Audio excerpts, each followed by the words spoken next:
هاي بنات، شلونكم؟ شخباركم؟ رجعت وياكم فلوق جديد، هالمرة فلوق مختلف ومدينة مختلفة أمينة. وتعالوا خلي نشاهد مدينة الدوسلدورف، هي من أكبر المدن السياحية بألمانيا موجودة. شيت أسمع عليها هواي بس ما شيت أصدق هي راح تكون بهالجمال هاي. وتعالوا خلي نشوف الأجواء الحلوة والبنايات والعماير والأجواء الجنة يعني من صدق. كانت الفلوق كلش تونست، كلش ما اعرف شنو احكي بصراحه، يعني وناسه مو طبيعيه. يعني انا من يوم دخلت الالمان ليس انا ما رايحه منطقه سياحيه بصراحه، هاي اول مره انا اطلع السياحه. زين، تعالوا خلينا نشوف الاجواء وياكم.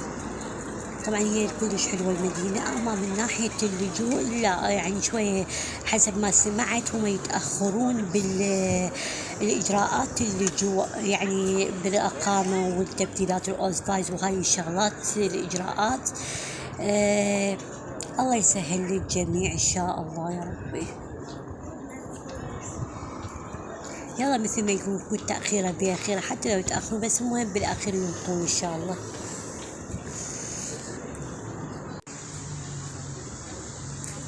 أنا كنت كلش تعبانة من السفر، يعني تبعد عن المدينة مالتي تقريبا 3 ساعات ونص من مدينتي لدوسلدورف. كلش تعبانة، بنفس اليوم أنا طلعت، يعني حبيت أستغل، ما حبيت أقضيها كلها نوم نوم نوم نوم وهاي السوالف، لا قلت خلي أطلع لأن أنا جاية سياحة، مو بس أنام وآكل وخلصنا، لا. أنا رحت لليم البطال والحمام والوز، تذكرت نيلز أفلام كرتون، هاي نفس مالاته.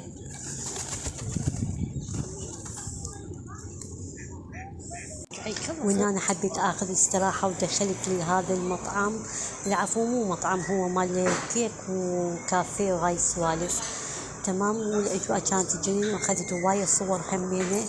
إن أنا شوية استراحيت، طلبت كيك وكافيه وأكلت والحمد لله وشكر شبعت، ورجعت كملت التصوير همينة.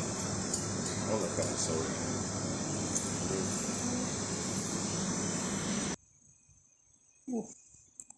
هاي الشغلات اللي طلبتها، ورجعت هنا صورت ثاني مرة، كملت التصوير، كنت تعبانة، فهاي ثاني يوم. الأجواء كانت جميلة الاستجواء، لأن هي هسه احنا عندنا بألمانيا هاي وقت السياحة، يعني بدأوا مدارس ما كل شي، الناس كلها طالعة، كلها يعني ما تقدر واحد بالبيت كل طالع.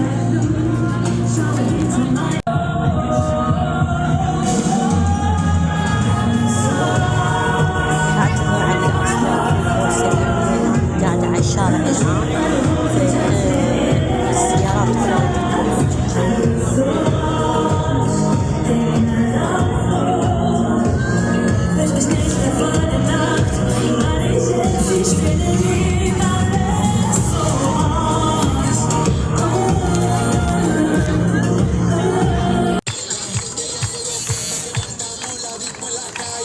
الأجواء كانت جميل، أكو شباب من الجزائر يسوون بعض المهرجانات ورخص قليل بس ونسونا هواي بصراحة.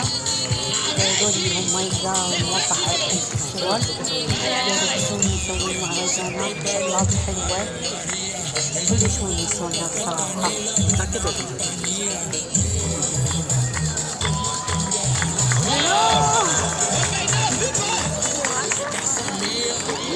كلش أحب الباخرة، أحب البحر،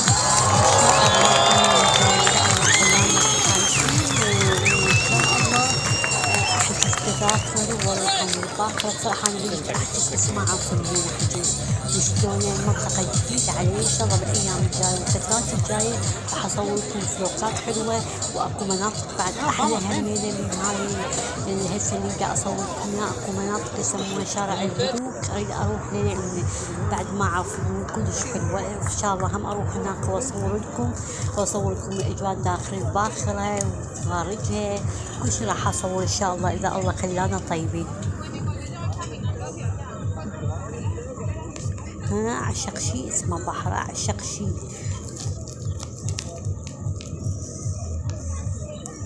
هو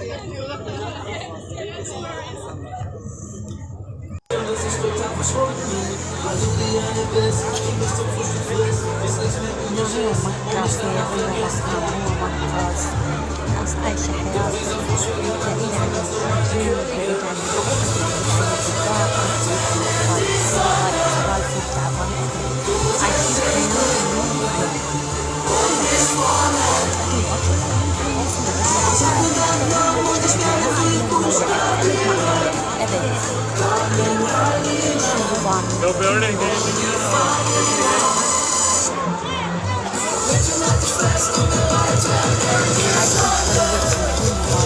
بدون تحرش، بدون ما واحد يشوفهم حكي سم.